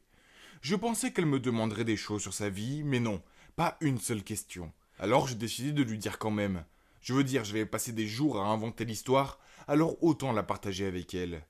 C'est juste toi et moi, et c'est comme ça depuis longtemps. Nos parents sont décédés il y a quelques années maintenant. Notre mère s'appelait Alice aussi. Oh, c'est un joli prénom, a-t-elle murmuré. Est-ce que je lui ressemble ? Oui, tu as ses cheveux. Je lui ai raconté d'autres choses, comme le fait qu'elle venait de rompre avec son petit ami, et qu'elle était entre deux maisons en ce moment. Je sais que ça semble fou, mais c'est comme si elle absorbait ces mots et elle en retirait un certain réconfort. Le lendemain, les choses ont changé et Alice a commencé à faire des choses bizarres. Je suis descendu de bonne heure pour découvrir qu'elle avait vidé tous les placards de la cuisine et qu'elle les nettoyait. Quand je lui ai demandé ce qu'elle faisait, elle m'a ignoré et a continué. Comme si elle était dans sa propre bulle et ne m'entendait pas du tout. Je me suis dit que c'était probablement sa façon, elle, de s'adapter à tout. Mais son comportement étrange a continué. Quand un livreur a frappé à la porte, elle a sauté derrière le canapé. Après, je lui ai demandé ce qui se passait. Mais elle a dit qu'elle cherchait juste sa boucle d'oreille perdue.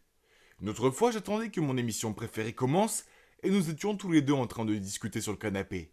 Mais elle a soudainement pris la télécommande de la télévision, l'a éteinte, puis elle est sortie de la pièce avec la télécommande. C'était normal, n'est-ce pas ? Elle avait traversé beaucoup d'épreuves.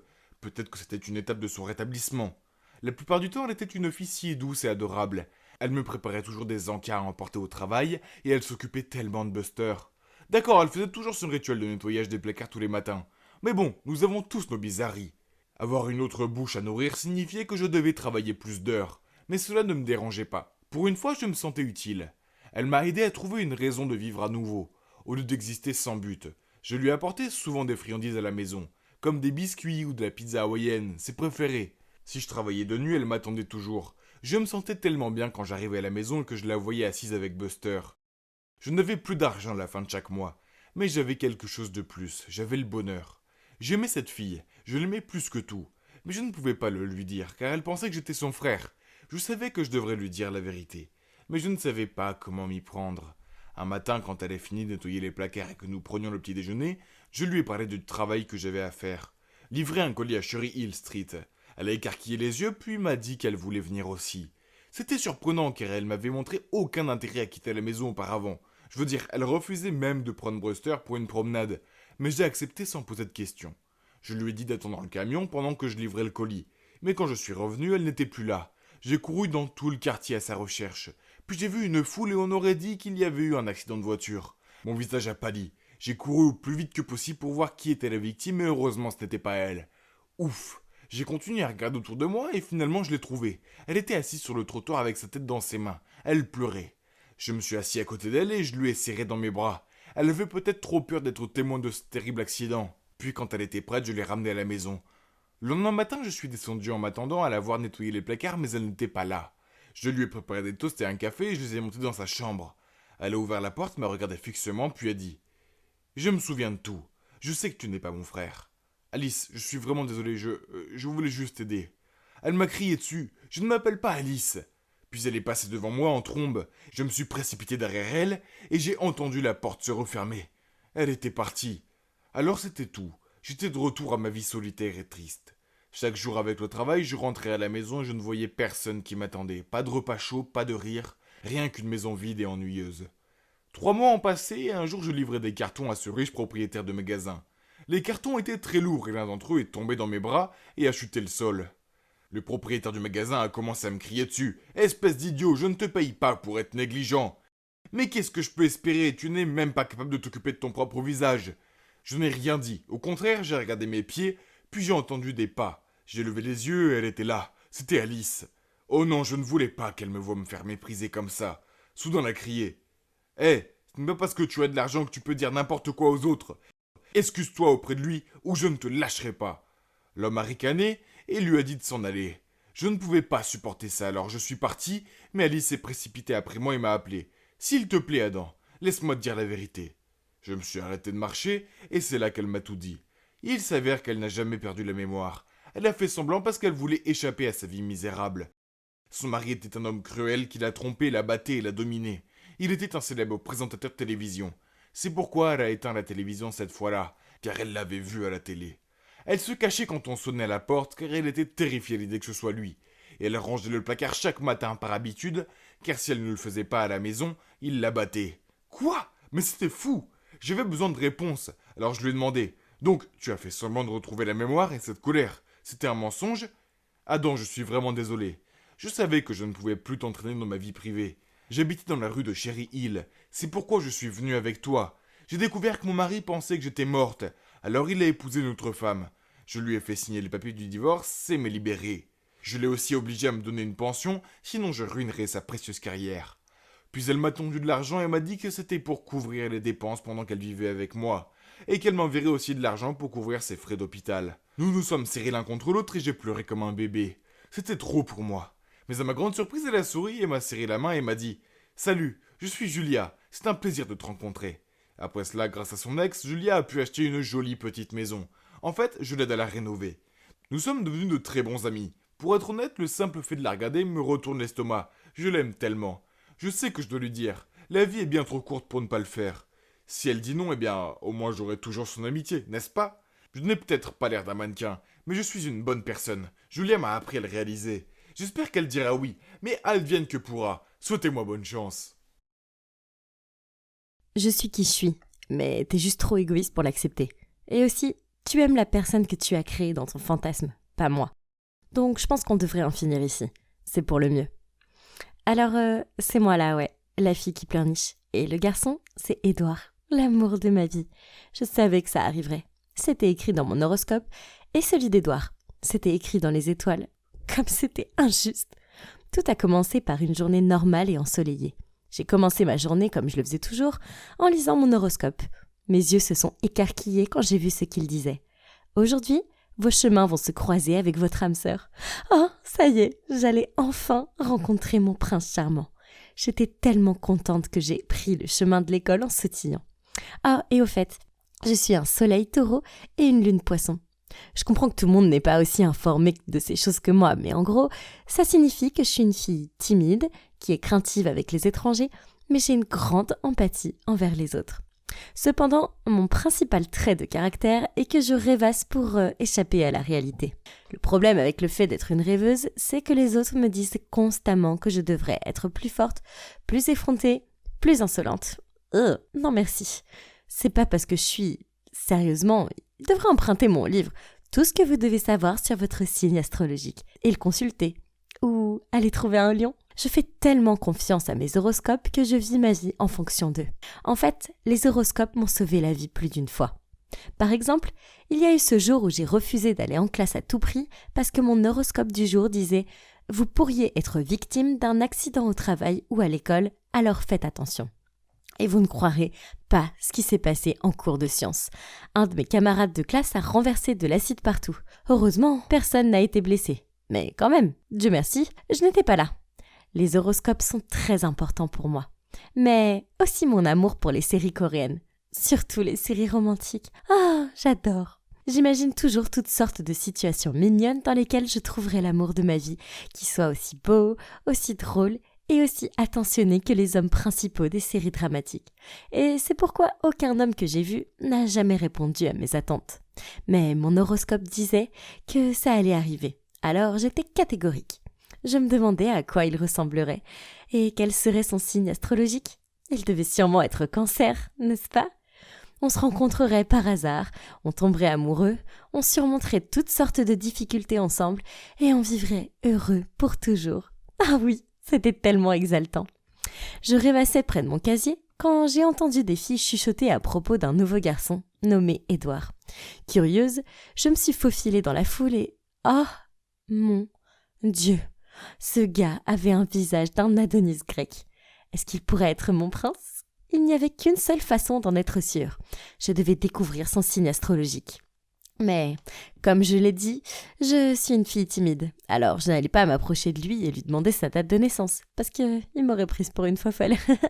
J'ai continué à penser à mon dilemme et puis, bingo, j'ai trouvé une idée géniale et infaillible. Vous voyez, être un poisson a de nombreux avantages. Comme il était nouveau, son dossier serait à la réception pour que Madame Shillington s'en occupe. J'ai attendu le début de la pause déjeuner parce que je savais que je serais plus calme là-bas. Et je me suis faufilée jusqu'à son bureau et j'ai scanné le dossier d'Édouard. Quoi ? Il est bélier, complètement mon opposé. Comment il pourrait être le bon ? En m'éloignant, je ne pouvais pas m'empêcher de penser. Son signe de lune croissante doit être poisson ou cancer. Ou peut-être quelque chose qui correspond au mien. C'était impossible d'en être sûr sans connaître l'heure exacte de sa naissance. Il devrait vraiment rendre cette information obligatoire dans les documents, parce que c'est important. J'étais tellement perdue dans mes pensées que je me suis heurtée à quelqu'un. J'ai levé les yeux et marmonné un « Désolée ». Oh mon Dieu, c'était Édouard. C'était ça. Nos chemins s'étaient croisés. Bientôt, il m'inviterait à une promenade sur la plage et on s'embrasserait au clair de lune. « Hey, tu vas bien ?» Il m'a fixée, mais j'étais trop occupée à fantasmer pour me concentrer. Je pense que j'ai peut-être un peu bavé aussi. « Tu vas bien, n'est-ce pas ?» J'ai fini par m'en sortir. J'ai rougi et j'ai murmuré. « Ouais, je vais bien. Je sais que je suis une jolie fille. Hey, nous les poissons, on a un charisme naturel. » Et puis, j'avais cet air timide. Comment un garçon pourrait-il résister à ce charme ? Donc, je n'étais pas si surprise quand Édouard a dit « Bien, tu m'as inquiétée pendant une minute, alors... je suis nouveau ici et je connais pas vraiment quelqu'un. » Il s'est gratté le cou. « Alors, est-ce que tu veux bien prendre un café après l'école ? En plus, ce sera ma façon de m'excuser de ne pas avoir regardé où j'allais. » J'ai fait mon plus beau sourire et j'ai dit « Bien sûr !» Il s'est arrangé pour me rencontrer dans ce café voisin. Je sais que je vous ai dit que je suis quelqu'un de silencieux, mais étonnamment, Édouard et moi avons vraiment sympathisé. Nous avons partagé un muffin et il m'a dit que de me rencontrer avait été le meilleur moment de sa journée. Il m'a même demandé mon numéro avant que je ne rentre chez moi. Oh, youpi ! Oh, j'ai aussi découvert à quelle heure il est né. Je me suis précipitée à la maison pour regarder son signe astrologique. Et comme je m'y attendais, sa lune et son ascendant sont des signes du cancer, ce qui me correspond parfaitement. À partir de ce jour-là, nous avons commencé à nous envoyer des textos et à nous appeler. Et nous nous sommes même vus tous les jours. C'était génial, jusqu'au jour où il m'a demandé si je voulais être sa petite amie. Oh mon Dieu, bien sûr que je le voulais. Tout se passait exactement comme je l'avais imaginé. Mais c'est aussi à ce moment-là que les choses ont commencé un petit peu à foirer. Ok, Mon obsession de l'horoscope signifie que je parle sans cesse des étoiles, des planètes, de la lune, du soleil et des personnalités de chaque zodiaque. Je sais que cela rend fou parce que il est tellement sceptique. Un jour, dans son horoscope, il était écrit qu'il devait se ménager aujourd'hui et éviter les exercices fatigants. Mais Édouard avait un match de basket important à l'école. Je l'ai supplié de ne pas y participer, mais il n'a rien voulu entendre. Il a dit que c'était absurde. L'équipe avait besoin de lui et il ne pouvait pas les laisser tomber sur un coup de tête. J'étais folle d'inquiétude à l'idée qu'il puisse se casser la jambe ou quelque chose du genre. Je ne pouvais pas laisser ça se produire. Alors j'ai mis du sirop laxatif dans sa bouteille d'eau. Quelques cuillères suffiraient, n'est-ce pas ? Alors, je pense que j'en ai mis peut-être un peu trop parce qu'il a disparu dans les toilettes pendant des heures. Oups, et l'équipe a perdu. Mais au moins, mon petit ami n'a pas eu d'os, c'est pas vrai ? C'est pas tout. Il était vital pour moi qu'il fasse toutes sortes de gestes romantiques comme ils le font dans les drames coréens que j'adore. Ainsi, je l'ai obligé à se pointer devant ma maison en plein milieu de la nuit, puis m'appeler pour me dire d'aller à la fenêtre afin qu'il puisse me voir parce que je lui manquais tellement qu'il avait besoin de voir mon visage. Oh, c'était tellement romantique.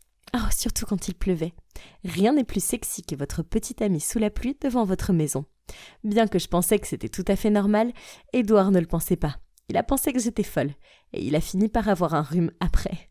Puis un matin, j'ai vérifié nos horoscopes et j'ai fixé l'écran de mon téléphone en état de choc. On allait se séparer, et c'est là que j'ai reçu un message de lui. Il faut qu'on parle, je te retrouve après les cours. Oh mon Dieu, ça c'était pas bon signe. Voulait-il vraiment mettre fin à notre relation ? Toute la journée, j'ai imaginé différents scénarios de rupture dans ma tête. Quelle torture! À la fin de l'école, je voulais juste en finir, rentrer chez moi et pleurer sur mon oreiller. Édouard était super silencieux, mais il ne pouvait même pas croiser mon regard, et son air était si sérieux, je me suis dit « Oh non, c'était vraiment en train d'arriver. Notre rupture était inévitable. » Mais ça ne voulait pas dire qu'il devait le faire. Oui, c'est vrai.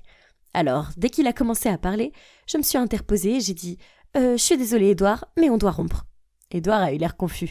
Au début, il pensait que je rejouais une des scènes romantiques, mais quand il a réalisé que c'était pas le cas, il a demandé pourquoi et j'ai répondu « Parce que nos horoscopes le disent. » En colère, il a répondu « Ariane, j'allais te présenter mes parents ce soir parce que je t'aime. » Quoi ? Il voulait que je rencontre ses parents et que notre relation passe à l'étape suivante ? Bégayant, j'ai rapidement essayé de me corriger, mais il ne m'a pas écouté. Tu fais plus confiance à une ordure d'internet qu'à ton propre petit ami. Je suis qui je suis, mais t'es trop égoïste pour l'accepter. Et aussi, tu aimes la personne que tu as créée dans ton fantasme, pas moi. Donc je pense qu'on devrait en finir ici. C'est pour le mieux. Et puis il m'a laissé là, seule, sous des flots de larmes. Je ne pouvais pas m'empêcher de penser à Édouard et à son air dévasté. Est-ce que j'ai mal lu les horoscopes ? Ou peut-être qu'ils se sont trompés ? Je l'aime et il m'aime aussi. On est fait l'un pour l'autre, n'est-ce pas ? Soudain, j'ai su exactement ce que je devais faire. Donc le lendemain soir, je suis allée chez Édouard. Il a ouvert la porte et il m'a jeté un regard confus. « Ariane, qu'est-ce que tu fais ici ?»« J'ai tout gâché et je suis vraiment désolée. S'il te plaît, pardonne-moi. » Il a reniflé, c'est vrai. Et si ton horoscope te dit quelque chose demain, alors quoi ? Ça n'a pas d'importance. J'ai secoué la tête. Je suis prête à faire quelques changements. Pourquoi tu crois que je suis ici ? Je suis prête à passer à l'étape suivante de notre relation et à rencontrer ta famille. J'ai brandi une boîte de chocolat. Ta mère aime les chocolats ? Oui, Ariane, ma mère aime les chocolats, mais je t'aime encore plus. Ouf. Donc j'ai retrouvé mon petit ami et j'ai aussi rencontré sa famille, qui s'avère être super sympa. J'ai essayé de pas trop parler d'horoscope, mais j'ai peut-être demandé à sa gentille maman si elle était balance. Ouais, elle l'est, je le savais. Pour l'instant, je lis toujours mes horoscopes, mais je ne les prends plus aussi littéralement. J'ai appris que les étoiles disent les possibilités, pas la vérité. Et en fin de compte, tout ce qui m'arrive est basé sur mes propres décisions et choix. Rien d'autre. Les horoscopes m'ont permis de trouver Édouard, mais ils ont aussi failli me le faire perdre à jamais. Et il est hors de question que je refasse cette erreur. J'ai ouvert le tiroir et il était là. Je cherchais ce magazine depuis des lustres. Mais en fermant le tiroir, j'ai remarqué autre chose. Une photo cachée sous le magazine. Il y avait une femme et 2 enfants sur la photo. Un garçon et une fille. J'étais si confuse. Qui était-il ? Je l'ai retourné et il y avait un message au dos qui disait « C'est mon nouveau numéro, 8888-9999. Appelle-moi plus souvent, tu me manques tellement. » Soudain, ma mère est entrée et j'étais sur le point de lui poser des questions sur la photo, mais elle s'est mise en colère et a commencé à me crier de sortir de la chambre. « Ne viens plus jamais dans notre chambre, tu m'entends, Sophie ? On a des trucs personnels ici. Tu connais les règles. Je cherchais juste le magazine, j'ai répondu. Et j'ai rapidement rangé la photo à l'intérieur du magazine avant de sortir en courant de sa chambre. En fait, je savais que je n'étais pas censée aller dans la chambre de mes parents, mais je devais faire un exposé sur le développement durable et j'avais vu un article sur le sujet dans le magazine de ma mère il y a quelques jours. Alors j'ai fouillé toute la maison pour essayer de le trouver. Finalement, j'ai su que le seul endroit où il pouvait être était leur chambre. Alors je me suis faufilée dedans. D'habitude, leur porte était fermée. J'ai eu donc de la chance. Depuis que je suis enfant, on m'avait interdit d'y entrer, mais je ne savais pas pourquoi. De retour dans ma chambre, je n'ai pas pu m'empêcher de regarder la photo. Étaient-ils des membres de la famille ou quelque chose comme ça? Des cousins éloignés? Le garçon sur la photo ressemblait beaucoup à mon père. Oh non! En relisant la note derrière la photo, j'ai soudain pensé que cela pouvait être une autre famille de mon père. Vous voyez ce que je veux dire? Oui, et si mon père avait une famille secrète? Peut-être qu'il avait trompé ma mère et avait cette autre vie secrète? Le détective en moi devenait fou. Il n'y avait rien d'autre à faire, je devais arriver au bout de cette histoire et découvrir la vérité. J'ai cherché sur Internet le numéro de téléphone et je n'en revenais pas quand une fille du même âge que moi est apparue. J'ai commencé à faire défiler toutes ces photos et j'en ai soudain vu une d'un jeune homme tenant un bébé et la légende disait « Le bon vieux temps où j'étais la petite fille à son papa me manque ». C'était insensé. J'étais certaine que le jeune homme sur la photo était mon père et je devais parler à cette fille au plus vite. Je lui ai envoyé un message et je lui ai dit que nous étions apparentés. J'ai même envoyé des photos de moi prises avec mon père pour le prouver. Je tremblais quand j'ai vu sa réponse s'afficher. « Mon père n'a jamais parlé de toi, pas même une fois. » Cela m'a fait très mal. Je ne pouvais pas croire que cette fille était en fait la fille de mon père aussi. Maintenant, comment je suis supposée annoncer cette nouvelle à maman? Elle va paniquer. Je ne pouvais pas supporter l'idée de la voir s'effondrer. Alors, j'ai décidé d'éclaircir les choses moi-même d'abord. Quelques jours plus tard, mon père partait en voyage d'affaires à Boston. Encore. Il allait toujours à Boston. J'avais toujours cru qu'il était juste super occupé au travail, mais maintenant je connaissais la vérité, car la fille secrète de mon père avait confirmé qu'elle était aussi de Boston. Je veux dire, bien sûr qu'elle l'était. J'ai donc dit à ma mère que j'allais passer le week-end chez mon ami, et dès que mon père est parti, j'ai sauté dans un taxi que j'avais appelé et demandé au chauffeur de le suivre. Lorsque nous sommes arrivés à Boston, j'ai vu mon père s'arrêter devant une maison et jeter un coup d'œil autour de lui, comme s'il pensait qu'il allait se faire prendre. Puis, il est sorti de sa voiture et a sonné à la porte.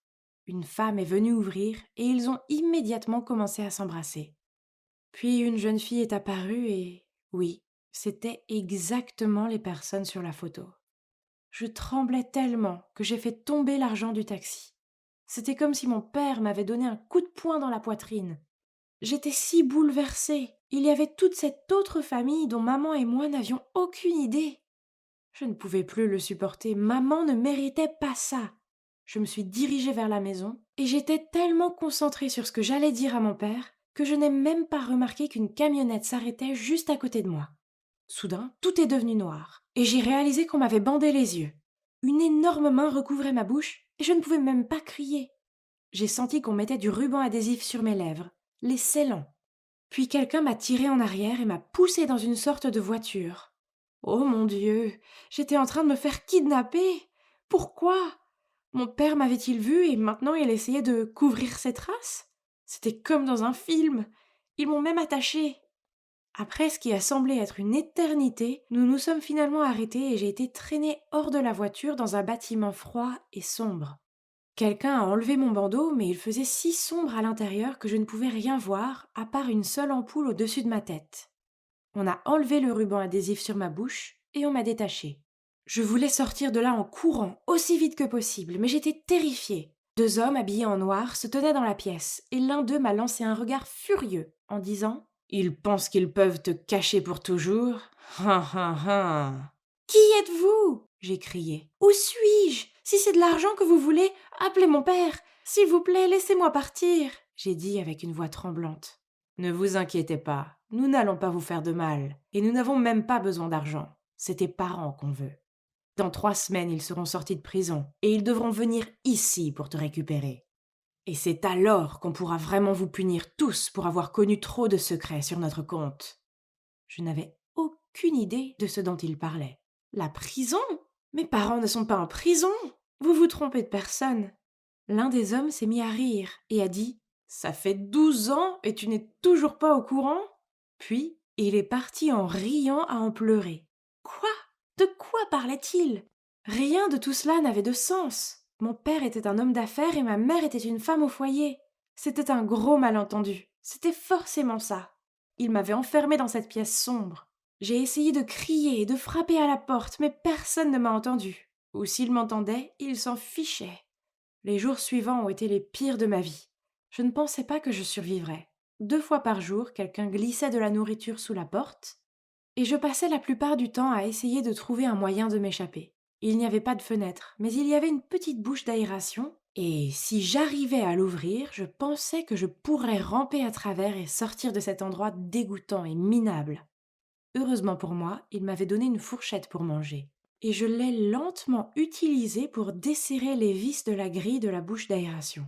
Finalement, la 3e nuit, j'ai attendu que tout soit calme, et je suis entrée dans la conduite d'aération. J'ai rampé à travers, et j'ai réussi à sortir. J'étais au fond d'un vieil entrepôt abandonné, et alors que je me levais pour me dégourdir les jambes, quelqu'un m'a couvert la bouche par derrière. Oh non! Comment avais-je pu me faire attraper si vite? Mais ensuite, j'ai entendu une voix. Chut! Tu vas bien? J'ai presque crié. C'était ma mère! Comment m'as-tu trouvé? J'ai demandé. Mais elle a juste attrapé ma main et dit « Sortons d'ici, et je t'expliquerai. » Nous sommes passés par un petit trou dans la clôture, puis j'ai vu une voiture noire au bord de la route.